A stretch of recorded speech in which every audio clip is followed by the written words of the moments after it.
الحمدللہ وحدہ والصلاۃ والسلام علی من لا نبی بعدہ اما بعد۔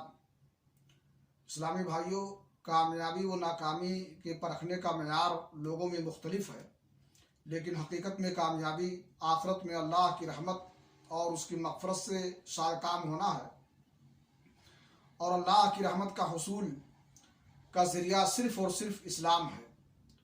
بدقسمتی سے اگر کسی کا دامن اسلام سے خالی ہے تو دنیا کے سارے خزانے اسے اخروی کامیابی سے ہمکنار نہیں کر سکتے ہیں، بلکہ دنیا سے رخصت ہوتے ہی اسے عذاب الہی کے شکنجے میں کس لیا جائے گا اور جہنم کی بیڑیوں میں جکڑ دیا جائے گا۔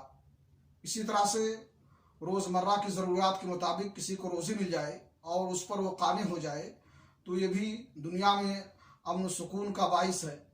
صحیح مسلم شریف کی حدیث ہے، اللہ کے نبی جناب محمد رسول اللہ صلی اللہ علیہ وسلم نے فرمایا، قد افلح من اسلم ورزق کفافا وقنعه اللہ بما آتاہ۔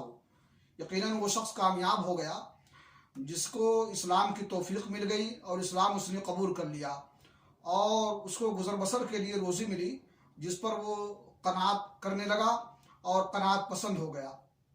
جیسا کہ دوسری حدیث میں ہے، لیس الغنا عن کثرت الارض ولکن الغنا غنى النفس، کہ بہت زیادہ ساز و سامان کا نام تمنگری اور مالداری نہیں ہے، بلکہ اصل مالداری نفس کی مالداری اور تمنگری ہے۔ یعنی انسان کو اللہ رب العالمین کی طرف سے توفیق مل جائے، وہ اسلام قبول کر لے اور گزر بسر کے لیے اس کو روزی مل جائے جس پر وہ قناعت کرے اور صبر کرے، تو یہ بہت بڑی کامیابی ہے۔ اللہ رب العالمین ہمیں اس کی توفیق بخشے۔ وآخر دعوانا الحمدللہ رب العالمین۔